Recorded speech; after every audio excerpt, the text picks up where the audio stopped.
오늘 하나님께서 우리에게 주시는 말씀은 디도서 3장 9절부터 11절의 말씀입니다. 디도서 3장 9절부터 11절의 말씀을 우리 다 함께 큰 목소리로 봉독하시겠습니다. 시작. 그러나 어리석은 변론과 족보 이야기와 분쟁과 율법에 대한 다툼은 피하라. 이것은 무익한 것이요 헛된 것이니라. 이단에 속한 사람을 한두 번 훈계한 후에 멀리하라. 이러한 사람은 내가 아는 바와 같이 부패하여 스스로 정죄한 자로서 죄를 짓느니라. 아멘. 오늘 말씀의 제목은 종교개혁의 진리입니다. 따라 하시겠습니다. 종교개혁의 진리.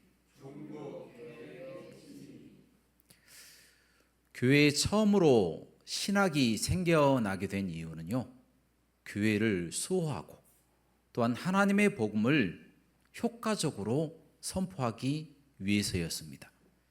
초대의 교회 시대부터 이단들은 수단과 방법을 가리지 않고 교회를 무너뜨리려고 침투해 들어오는데요, 갖가지 방법들을 씁니다. 율법주의도 쓰고요, 종교 혼합주의, 또한 퇴폐주의를 통하여 교회를 공격하였다라는 것입니다. 그러나 그때마다 교회의 지도자들, 교사들, 하나님을 열심히 섬기는 성도들이 힘을 모아서 오직 성경으로 그들을 효과적으로 이기고 바른 신학, 바른 교리를 정립하였다라는 것입니다. 자, 이와 같은 구도는 핍박의 시대, 바로 AD 1세기부터 3세기까지 계속 지속이 됩니다. 뿐만 아니라 심지어 핍박이 끝난 AD 313년 콘스탄티누스 황제의 밀라노 칙령에 의해서 종교의 자유가 주어진 그때에도 여전히 이단들이 교회 안에 침투해 들어왔다라는 거예요. 그때마다 교회의 지도자들은 열심히 기도하고 오직 성경을 통하여 그들을 공격하고 그들을 이단으로 정죄하고 또한 바른 신학을 정립하여 올바른 교리로 성도들을 보호하였다라는 것입니다. 그러나 그대로 지속되었으면 얼마나 좋았겠습니까? 그대로 지속되지가 못했어요. 왜냐하면 공의회 독재, 또한 교황 독재라고 하는 이 독재의 늪에 빠져서 중세 교회가 암흑의 시대로 접어들게 되었다는 것입니다. 예를 든다면 AD 5세기경에 네스토리우스라고 하는 이단이 있었습니다. 갖가지 이단들이 많이 있었죠. 아리우스도 있고, 마르시온, 아리우스, 영지주의, 다양한 이단들이 있는데 그 중에 네스토리우스라고 하는 이단이 5세기에 활동을 했습니다. 그들이 단성론이라고 하는 이단으로 사람들을 혹하게 하고 또 주교들의 마음을 빼앗아서 단성론으로 가자, 예수님의 그 신성과 인성 중에서 인성이 신성으로 다 흡수되어 버렸다, 신성만 있었다, 영지주의하고 비슷한 그런 이야기들을 하는 것이죠. 그래서 에베소 공회를 열어서 이단으로 정죄를 딱 했어요. 그럼 끝나야 되지 않습니까? 그런데 그 주교들이 수가 더 많아진 겁니다. 훨씬 더 많아지고 수가 많아지니까 다수결의 원칙에 의해서 에베소 2차 회의를 자기들 마음대로 연 거예요. 열어서 콘스탄티노플의 대주교를 해임시켜버리고 자신들이 원하는 네스토리우스 이단의 지도자를 세워서 바로 교회의 이단을 정통으로 바꿔버렸다는 거예요. 자, 그 상황에서 레오 1세라고 하는 교황이 있어요. 그때 당시 교황은 그냥 명예직이었습니다. 콘스탄티노플도 마찬가지고 니케아, 카르타고 다양한 교회와 다양한 지역들이 있었는데 서로 존중해주고 서로 인정해주고 도와주는 관계였지 굴종하고 복종하는 단계가 아니었다라는 거예요. 그런데 레오 1세가 그런 존경받는 위치에 있었는데 이 사람이 이제 안 되겠다라고 해서 사람들을 동원을 해서 쿠데타를 일으킨 이 공의회가 가짜다, 이거는 거짓 공의회고 하나님이 인정할 수 없는 공의회다. 그래서 사람들을 동원해서 다시 제3차 공의회, 카르타고 공의회를 열어서 그곳에서 단성론, 네스토리우스 단성론을 이단입니다 라고 하고 지정하고 사람들로부터 인정받고 콘스탄티노플 대주교를 다시 복원시키는 그런 큰 일들을 했습니다. 너무 잘했습니다. 그래서 이단이 교회 안으로 들어오는 것을 방지하였다라는 것입니다. 여러분, 이단들이 힘이 세지면요, 그 이단들이 교회를 장악하게 되고 그 교회 전체가 다 이단으로 물들게 되는 그런 역사도 발생할 수도 있다라는 겁니다. 자, 그러자 레오 1세가 이러면 안 되겠다. 교황의 권위를 조금 높여야 되겠다. 그렇게 해서 교황의 권위를 높이다 보니까 어떻게 보니까 교황 독재로 가게 되는 거예요. 교황 독재에 신호탄을 쏘게 된 겁니다. 그래서 레오 1세 이후로 나오는 이 교황들의 생각들이 조금씩 바뀌기 시작하여서 교황이 다른 성도들보다 훨씬 더 높은 위치에 있을 것이다. 더 하나님이 권세를 주지 않았을까? 성경을 찾아보니까 베드로에게 천국 열쇠를 주지 않았나? 그 부분하고 연결을 시켜야 되겠다. 그래서 교황권을 강화하고 또 강화해서 교황 독재로 점점 나아가게 되었다는 거예요. 그래서 그들의 생각이 올바른 쪽으로 가면 얼마나 좋겠습니까? 그러나 어떤 생각을 하게 되냐면 연옥을 만들자. 성경 안에 연옥이 있습니까? 없습니까? 없잖아요. 그런데 연옥이라고 하는 사상을 만들어 내버렸다는 겁니다. 연옥이라고 하는 사상을 만들어내고 또 면죄부를 만들어냈어요. 돈을 주고 죄를 사함받는, 또 죽은 자를 위해서 기도하고 죽은 자를 위해서 헌금을 내면 그 영혼이 연옥에서 보속하고 하나님의 나라에 올라갈 수 있다라고 하는 성경에도 없는 이상한 이교 사상들을 받아들이기 시작하고 그것들을 공식적으로 내놓기 시작합니다. 그런데 교황 독재가 강해지니까 공의에도 힘을 발휘하지 못하고 다 교황의 말대로 다 되는 겁니다. 그리고 평신도들이 점점 성경을 알면 본인들이 이야기하는 것이 가짜라고 하는 사실을 알기 때문에 1229년도에는 성경을 구독하지 못하도록 평신도는 성경 구독 금지라고 하는 법을 발의를 한다라는 것입니다. 그리고 1414년도에는 성직자의 권한을 높이기 위해서 성직자와 평신도를 완벽하게 나눠버리고 성직자만이 포도주를 마실 수가 있고 일반 평신도들은 떡만 먹게끔 그렇게 법을 바꿔버렸습니다. 어떻게 평신도들이 포도주까지 먹고 죄를 사함받아버려? 그러면 사제가 뭔 필요 있어? 그러면 고해성사도 필요 없고 고해성사를 통하여 받는 돈도 사라지는데 그러면 세입금도 적어지고 그러면 이 부분을 어떻게 할까 고민하다가 이런 이상한 법들이 막 쏟아져 나오게 되었다라는 거예요. 그리고 그 전까지는 예배로 드렸어요. 예배로 열심히 찬양하고 예배로 하나님께 드렸는데 그 다음에는 한 11세기 정도부터는 미사라고 하는 이름으로 바꿔버렸습니다. 미사라고 하는 뜻이 무엇이냐면 제사라고 하는 뜻입니다. 화채설의 제사로 바꿔버렸어요. 하나님께 예배를 드려야 되는데 예배를 드리는 것이 아니라 공물을 바치고 희생 제물을 바치듯이 예수님을 바치는 겁니다. 그래서 미사 때마다 제사를 드리는 거예요. 예수님의 몸으로, 몸과 피로 제사를 드려서 하나님께 바치는. 그때 당시에는 사제가 평신도들을 이렇게 바라보지도 않았어요. 사제가 십자가만 바라봤습니다. 그리고 혼자 포도주 먹고 그 다음에 떡을 성도들에게 나눠주고 그 다음에 미사가 끝나는 겁니다. 그 모든 의식은 라틴어로만 할 수 있었습니다. 라틴어를 제외하고 다른 언어로 하는 미사는 가짜다. 구원받지 못하는 의식이다. 그렇게 바꿔서 사람들을 농락하는 겁니다. 그럼 많은 사람들이 어떻게 생각하겠습니까?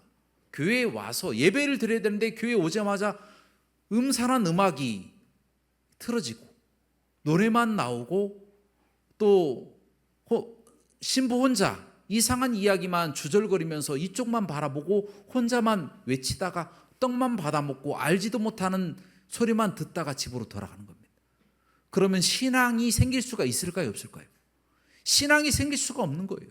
말씀도 못 읽지, 또한 포도주도 먹지도 못하지, 듣는 예배도 참석할 수가 없지. 이게 무슨 이야기인가? 성경도 못 보지. 그러다 보니 자연스럽게 구원의 길을 교회가 막아버리는 엄청난 폐단이 발생하게 되었다라는 거예요. 수백 년 동안 예수 그리스도를 그냥 있다라는 사실만 알았지, 어떻게 구원받는지, 어떤 식으로 천국 가는지 어떤 사람도 궁금해하지도 않았습니다. 심지어 이런 신부들조차도 성경 말씀을 읽지 않으니 어떤 내용인지도 모르는 겁니다. 부패에 있는 거예요. 부패에서 점점 더 하나님에게서 멀어져 갈 때 때마침 혜성처럼 등장한 사람이 있었습니다. 그 사람이 바로 누구냐? 종교개혁가 마르틴 루터 신부였다라는 겁니다. 그 사람이 본래 신부였어요. 법학 박사이자 신학 박사였습니다. 굉장히 똑똑한 사람입니다. 18세에 법학 박사를 받은 사람이에요. 그런데 이분이 혜성처럼 나와서 비텐베르크 그 성당 앞에 95개조 반박문을 라틴어로 써서 이제 사람들에게 공포하였습니다. 교황이 지금 하는 일은 잘못된 것이다. 교황이 면죄부를 팔아먹고 있었거든요. 면죄부를 팔아서 세금을 충당하고 있었습니다. 면죄부를 파는 그 권위가 교황에게 없다. 뿐만 아니라 교황이 선포했던 연옥이라고 하는 그것도 천국과 지옥 외에는 없다. 성경에 나오지도 않는 내용을 왜 이야기를 하냐? 그리고 또한 구원도 성경에 의해서 십자가의 보혈로 인해서 구원받는 것이지 교황이 죄를 사한다고 구원받는 것이 아니다. 그렇게 이야기를 하면서 교황에게 회개를 선포하였다라는 것입니다. 자, 이 마틴 루터가 지금 했던 이야기는 마틴 루터의 혼자 생각으로 했던 이야기가 아닙니다. 과거의 초대교회부터 이단들이 들어왔을 때 선조들이 어떤 힘으로 그들을 물리쳤습니까? 성경 말씀, 오직 진리 되신, 절대 진리 되신 성경 말씀을 통하여 그들을 물리쳤어요. 구약의 모든 제사장들도 하나님의 말씀을 읽었고, 또한 중세 시대에 믿음 있는 그 교부들이라고 할 수 있는 그런 사람들이 있잖아요. 이런 사람들도 다 성경 말씀을 통하여 이단들을 물리치고 기독론이라든지 구원론이라든지 그리고 삼위일체론이라든지 이런 이론을 만들어서 사람들을 보호하고 바른 교리를 정립하였다라는 겁니다. 그래서 바울 또한 성경을 읽다 보니까 얼마나 교황과 카톨릭주의자들이 잘못하고 있다라고 하는 사실을 깨닫게 된 거예요. 그래서 수백 년 동안 외치지 못했던 그 외침을 마르틴 루터가 외친 겁니다. 성경대로 하십시오. 성경이 참된 진리가 되십니다. 성경의 진리대로 회복되어야 합니다 라고 이야기를 하면서 교황의 그 잘못된 권위, 연옥과 잘못된 면죄부의 판매를 비판하고 나섰다라는 겁니다. 자, 그렇다면 이 천주교가 좀 회개하고 변화돼야 되잖아요. 가톨릭이 다시 돌아오면 되잖아요. 성경 말씀으로. 그런데 오히려 회개할 생각은 하지 않고 그런 이야기를 했던 마르틴 루터를 이단으로 기소하고 사형 판결까지 내려버린 겁니다. 죽이려고 달려들었다는 겁니다. 그런데 이 마르틴 루터를 하나님의 은혜로 프리드리 3세라고 하는 굉장히 힘센 작센 3세라고도 하는 이 사람이 보호를 한 겁니다. 보호를 하는 도중에 그 95개조 반박문하고 또 루터가 썼던 다양한 책들이 있어요. 이런 책들이 독일어로 번역이 되면서 사람들에게 다 퍼지기 시작하는 거예요. 그래서 독일 사람들이 다 읽고 깨닫게 된 거예요. 하나님의 말씀이 이랬구나. 하나님의 말씀이 분명히 기록되어 있었는데 왜 저들이 우리를 속였나. 그래서 점점 더 많은 사람들이 알게 되었습니다. 그래서 가톨릭은 더 많은 군사를 동원해서 마르틴 루터와 그를 추종하는 세력을 죽이려고 해도 그것이 안 되는 거예요. 왜 그러냐면 마르틴 루터가 했던 일 중에 정말 잘한 일이 바로 성경을 독일어로 번역을 한 겁니다. 라틴어를 독일어로 번역을 해서 사람들에게 성경을 퍼뜨린 겁니다. 그제야 사람들이 성경을 보고 내가 잘못 알았구나, 가톨릭이 우리를 속였구나, 교황이 우리를 속였구나 라고 하는 사실을 깨닫게 되고, 인쇄술을 통하여 그 성경들이 퍼져나가고 루터의 글들이 퍼져나가면서 전 세계 곳곳마다 종교개혁의 불길이 들불같이 일어나게 되었다는 겁니다. 그래서 자발적으로 다 일어나서 하나님의 말씀을 읽고 종교개혁을 해야 된다, 하나님의 말씀대로 살아가야 된다, 이런 놀라운 역사가 루터의 한 사람의 외침을 통하여 성경대로 살아가자라고 하는 외침을 통하여 바뀌게 되고, 그래서 프로테스탄트, 바로 개신교가 그때부터 시작되게 되었다는 것입니다. 자, 그래서 우리가 생각하는 것은 무엇이냐면, 이 가톨릭이 이 이야기를 듣고 이제 변화되면 되잖아요. 더 이상 마르틴 루터와 그 세력들을 이길 수 있는 그 정도를 넘어섰어요. 엄청난 전쟁을 해야 되게 생겼습니다. 자, 그렇다면 조금 회개하고 다시 성경으로 돌아올 생각을 좀 해야 되지 않겠습니까? 그런데 그런 생각하지 않습니다. 이 사람들은 교황과 가톨릭 주의자들이 또 예수의 세력들이 함께 모여서 트렌트 공의회를 열게 됩니다. 자, 그때가 바로 1545년, 그리고 언제까지 되냐면 1564년도까지 3번에 걸쳐서 트렌트 공의회라고 하는 공회를 엽니다. 그 공회의 목적이 무엇이냐? 종교 개혁자들을 어떻게 하면 없애고, 그들의 교리를 어떻게 하면 파묻고, 어떻게 하면 그들을 무찌를 수 있을까라고 하는 생각을 했다는 거예요. 그래서 거기서 결정된 내용이 참 눈물 나올 정도로 가관입니다. 그 내용이 무엇입니까? 예수 그리스도를 믿는 개신교인들은 오직 믿음으로 말미암아 구원받는다라고 주장하잖아요.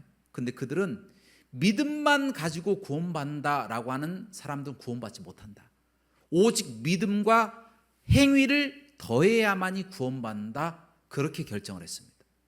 또한 오직 은혜, 솔라 그라시아라고 하는데, 오직 은혜로만 구원받는다고 주장하는 개혁자들의 주장, 그거 다 가짜다. 그 은혜에 사람의 행위, 사람의 협력이 있어야만이 구원받을 수 있다, 그렇게 확정했다라는 거예요. 또한 그들은 연옥 사상을 주장하기 위해서 성경 66권에 연옥 사상이 없어요. 그러니까 연옥 사상이 있는 책들을 발견을 해야 되잖아요. 그래서 7권의 외경을 성경 66권 안에 강제로 편입시킵니다. 편입시켜서 그 안에 연옥 사상이 나와 있는 외경들이 있거든요. 그것을 정경으로 그때부터 확정해버리고 말았다는 거예요. 또한 성경을 절대 권위로만 인정하지 않습니다. 성경 플러스 교황이 선포하는 모든 교리와 선언, 이 모든 것들은 하나님의 말씀, 하나님의 성경과 동일시된다 해서 2가지 권위를 주장했다라는 거예요. 또한 고해 성사는 후회를 하고 또한 죄의 고백을 하게 되는데, 거기에 보속을 해야 된다라는 겁니다. 무슨 이야기냐면, 죄를 지면 대죄가 있고 소죄가 있고 원죄가 있는데, 원죄는 예수 그리스도의 그 은혜로 말미암아 삭제받고, 그 다음에 대죄가 있고 또 소죄가 있는데, 대죄는 큰 죄들 있잖아요. 막 도둑질, 살인, 뭐 간음한다든가 이런 큰 죄가 있는데, 그런 큰 죄는 예수 그리스도의 보혈로 구원받게 되는데, 그것은 고해성사를 통하여 구원받게 된다. 또 작은 죄들은 굳이 고해성사까지는 안 해도 되는데, 그래도 고해성사를 해야만이 구원받게 된다. 근데 그걸로 끝나는 것이 아니라 보속이라고 하는 행위를 해야 됩니다. 그러니까 자기가 진 죄의 값을 드려야 돼요. 교회에 헌금을 내야 돼요. 헌금을 내야만이 자신들의 죄가 삭제된다, 그렇게 결정을 했다라는 겁니다. 그래서 대부분의 천주교 신자들은요, 아직도 헌금을 냅니다. 왜 헌금을 냅니까? 구원받기 위해서 헌금을 내요. 그 구원과 돈의 액수와 상관이 있는 거예요. 얼마나 많이 드리냐에 따라서 연옥에 조금 덜 있고, 더 그 기간이 줄어들고, 그리고 그 연옥 속에 지금 있는 우리의 선조들까지도 그들의 죄까지도 우리가 헌금을 많이 하면 그 죄가 삭제받게 된다라고 하는 이런 사상을 트렌트 공의에서 아예 결정을 해버렸다는 겁니다. 속칭 면죄부입니다. 면죄부. 그 면죄부 사상이 교리가 이때 더 확실하게 확정이 되어버렸다는 겁니다. 자, 그리고 화채설 이 미사는요, 산 사람만 위해서 성만찬을 하는 게 아닙니다. 죽은 사람을 위해서도 성만찬을 하는 거예요. 레퀴엠이라고 죽은 자를 위한 그런 기도가 있어요. 죽은 자를 위한 기도를 드립니다. 그러니까 죽은 자를 위해서 보석을 해주는 거죠. 우리가 이 모든 행위들, 모든 예배도 라틴어로만 드려야 된다. 그리고 일반 성도들은 절대 포도주를 주면 안 된다.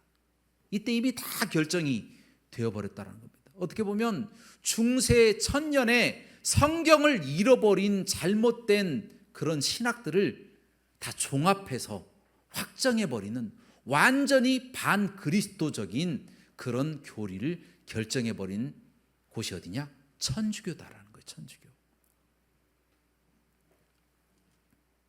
너무 안타깝죠. 그때부터 가톨릭과 개신교는 완전히 갈라지게 된 겁니다. 완전히 갈라지게 된 거예요. 자, 그러면 어떤 사람들은 이렇게 이야기합니다. 지금 천주교는 좀 다르잖아요. 지금 천주교는 좀 다르잖아요. 거기가 큰 집이고 우리가 작은 집 아닙니까? 우리가 그곳에서 나왔으니까 작은 집 아닙니까? 전혀 교리도 모르고 성경도 모르고 말씀도 모르는 사람들이 하는 이야기입니다. 그로부터 500년 가까이 지난 지금의 가톨릭은 그 교리가 거의 달라지지 않았어요. 놀랍지 않습니까? 여러분, 제가 말했던 것을 한번 되돌아봐서 한번 생각해 보시기 바랍니다. 제가 말했던 그런 내용들이 말이 되는 이야기입니까? 말이 되는 이야기가 아닌데 그 교리를 지금 천주교인들이 믿고 있다는 거예요. 하나도 안 바뀌었어요. 하나도 안 바뀌진 않았지만 몇 가지는 바뀌었지만 이상하게 바뀌었어요. 오히려 마리아가 죄가 없이 탄생했다라고 이야기합니다. 마리아 무염시태설을 이야기를 해요. 그리고 마리아가 무승천했다. 아무 죄도 없이 이 땅에 태어나서 아무 죄도 없이 하나님의 나라의 예수님처럼 승천했다. 마리아를 신격화해버렸다는 겁니다. 마리아를 하나님의 어머니, 하늘의 어머니라고까지 칭송하고 나왔다는 거예요. 그리고 아직도 성찬식 때 신부 혼자만 포도주를 먹습니다. 축성을 하잖아요. 이렇게 기도를 하면서 이 포도주가 예수님의 피가 되게 하시며 이 왼손에 떡을 들고 이 떡이 예수님의 살이 되게 하여 주옵소서 내려놓고 축성하고 여기 간절히 빌고 난 다음에 어떤 신비한 물건을 먹듯이 혼자 포도주를 먹습니다. 그리고 그것을 나눠서 성도들에게 나눠주는 거예요. 트렌트 공의회와 차이가 지금 있는 것은 무엇이냐면 마주본다라고 하는 것. 그리고 언어를 라틴어가 아니라 바티칸 공의회 1962년 바티칸 공의회 2차 공의회 때 바뀐 것은 무엇이냐면 서로 마주보고 해라. 괜찮다. 마주보고 해라. 그리고 언어를 각국어로 써도 된다. 그리고 성경을 다른 언어로 번역해도 죽이지 않겠다. 번역해라. 라고 하는 것을 허락해 준 거예요. 그리고 거기에 하나 더한 것은 무엇이냐면 타 종교에도 진리의 빛이 있을 수 있다. 무슨 이야기입니까? 예수 그리스도만 믿고 구원받는 것이 아니라 타 종교에도 진리의 빛이 있을 수 있다. 익명의 그리스도인들이 있을 수 있다라고 이야기하면서 종교 다원주의를 은연중에 이야기를 하고 있다는 거예요. 구원을 열어주는 겁니다. 타 종교에도 구원이 있다라고 하는 그런 사상. 그런 사상만 더해졌지 하나도 바뀐 게 없어요. 성경을 완전히 무시하고 그들의 전통에 따라서 마음껏 교리를 뒤죽박죽 만들어서 하나님의 말씀을 온전히 보지 못하도록 그들이 지금 현재 만들고 있다는 겁니다. 그런데 그런 가톨릭을 향하여 우리가 어떻게 형님이라고 할 수 있겠습니까? 우리가 어떻게 형님 동생이 될 수 있겠습니까? 정통이 누구냐? 가톨릭이냐 개신교냐 만약에 그들이 묻는다면 우린 명확하게 말할 수가 있어요. 개신교입니다. 왜 그렇습니까? 우리는 성경대로 교리를 세우고 성경대로 살고 있기 때문이다라는 거예요. 하지만 그들은 성경의 진리를 벗어나서 성경을 보호하고 또한 하나님의 교회를 보호하고 교리를 수호해야 될 책임 있는 가톨릭이 오히려 그 교리를 왜곡하고 그 교리를 다른 사람들에게 잘못 전파하고 있는 이런 모습을 봤을 때 어떻게 그들이 정통이 될 수가 있겠습니까? 이단이죠. 이단이 될 수밖에 없는 겁니다. 그래서 우리 대한예수교 장로회 통합 측에서는 가톨릭을 이단으로 규정하였습니다. 교리가 이단이다. 그런데 가톨릭이 눈치를 조금 보는지 가톨릭이 완전히 이단은 아니고 그냥 우리가 흔히 아는 이단은 아니고 교리만 이단이고 교회의 모습은 이단이 아닌 모습도 있다. 이런 애매한 입장을 좀 취하고 있는 그런 교단의 모습이 있습니다. 그러나 명확하게 교리는 이단이다. 이렇게 연구와 그 결과를 내놓고 있습니다. 신천지나 하나님의 교회나 똑같이 이단이에요. 천주교도 마찬가지고 결코 우리랑 같이 합해질 수가 없는 사람들이다. 왜냐하면 교리가 다르기 때문에 그들이 하나님의 말씀을 인정하지 않기 때문이다 라는 겁니다. 자, 이 상황에서 우리가 깨달아야 될 교훈은 무엇일까요? 하나님의 말씀이 우리에게 가까이 있잖아요. 이 말씀을 우린 읽을 수도 있고 들을 수도 있고 설교 말씀을 통하여 해석을 들을 수도 있습니다. 그런데 이 말씀을 우리가 놓치는 순간 우리의 사상과 우리의 생각이 이 말씀을 초월하거나 반대하거나 잘못 해석된 내용을 듣고 그쪽으로 빠지는 순간 어떻게 됩니까? 우리도 이단이 될 수 있다는 겁니다. 그래서 우리는 이 시대의 종교개혁자 마르틴 루터처럼 하나님의 말씀을 수호하고 하나님의 교회를 지키시기를 주님의 이름으로 축원합니다. 지켜야 됩니다. 세상 어떤 사람들이 하나님의 말씀이 거짓이고 하나님의 말씀을 믿을 수가 없다라고 주장한다고 할지라도 우리는 온전히 하나님의 말씀이 우리의 생명되고 우리의 믿음되고 우리의 신앙이 되어서 이 말씀을 통하여 우리가 구원받고 살아계신 하나님의 말씀 되신 예수 그리스도를 믿고 우리가 구원받는다라고 하는 사실을 우리가 수호하고 진리를 지키고 세상에 하나님의 복음을 능력 있게 선포하여 그들도 회개하고 하나님의 말씀으로 돌아와 함께 구원받을 수 있도록 열심히 전도하시는 저와 여러분들 되시기를 주님의 이름으로 축원합니다. 기도하시겠습니다. 사랑과 은혜가 풍성하시고 자비로우신 하나님 아버지시여, 우리가 삶을 살아나가는 동안에 거저 주어진 하나님 믿음처럼 우리가 너무 소홀히 할 때가 많이 있습니다.